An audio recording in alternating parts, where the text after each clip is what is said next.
बच्चों आज हम तुम्हारे को पढ़ाएंगे ठंड कैसे लगती है। लो ये पढ़ाएंगे हमारे को ठंड कैसे लगती है। ठंड कैसे लगती है। वाह वाह वाह, ताली बजाना पड़ेगी इनके लिए तो। मैडम हमको जल्दी बताओ ना ठंड कैसे लगती है, वो ठंड से बचने का उपाय बताओ ना मैडम, जल्दी बताओ ना। अरे क्या भूते हो कि बताओगे उसे। My coming madam. Coming coming, बैठो अपनी डेस्क पे। उधर खसक रहे नहीं तो एक थापा दूंगा तो बेरा हो जाएगा। क्या हो जाएगा? बेरा बेरा। आज का कोर्स है ठंड कैसे लगती है, वो ठंड से बचने का उपाय। हम क्या करेंगे, पहले रखी जाके लकड़ियों को आग लगाएंगे।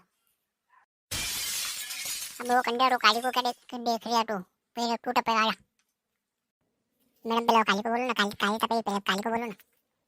जाने दे जाने दे, पहले तेरा नंबर आया ना, पहले तू तपले, तेरे को ज्यादा ठंड की जरूरत है। जा कैसा तो हो जा, तू तब पहले जा। जा बेटा जा।